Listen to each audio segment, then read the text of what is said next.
Cal, after 10 seasons at Bristol Bears, it's been announced that you'll leave the club at the end of the season to join Cardiff. Just talk us through that decision.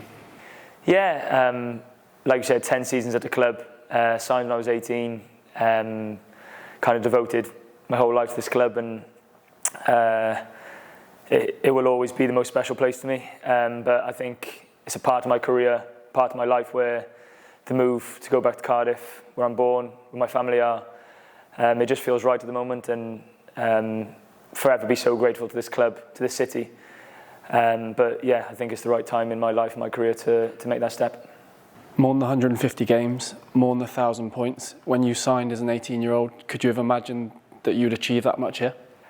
No, definitely not. I mean, I remember when I was 18, I signed from school, and I'd watched the likes of Nicky Robinson, Adrian Jarvis, Dave Lemmy, and I just always dreamed that I'd play one first-team game.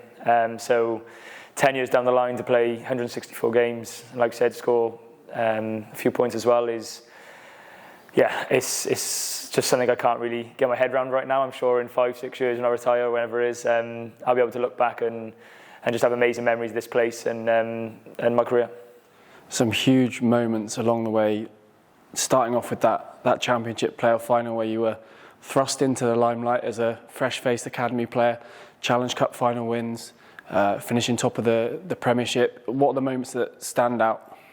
Yeah, like you said, that 2016 playoff final against Doncaster, still to this day probably the best night of my life.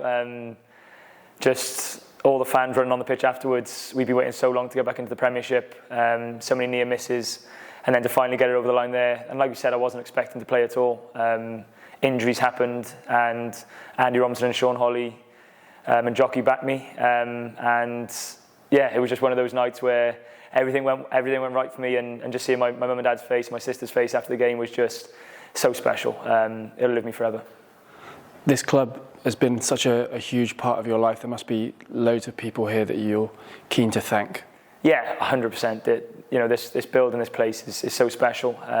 Firstly, Pat, obviously. I think Pat came in when I was 22 years old, and I was playing at Jersey. My career was at a bit of a plateau, and he really sort of gave me a chance, had faith in me, really believed in me. There was times where it was a bit of a roller coaster, especially at the start of my journey, and he always backed me.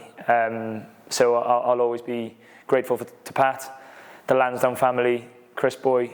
They've just been unbelievable to me personally. Similar to Pat in terms of always backing me. Back in the club, it's been a roller coaster since Steve took over. But where we are now to where we were when he took over is it's night and day. And I'm just so grateful to the Lansdowne family and Chris Boy for everything they've done for me, and more importantly for what they do for the club. You talk about that crossroads in your career. From your perspective, what changed for you to go from a player that was on loan at Jersey to a Premiership regular, and then going on to win international caps? Yeah, I think I was young, and I probably didn't really understand what it took to become a professional rugby player. I probably liked all the nicer things that came with it.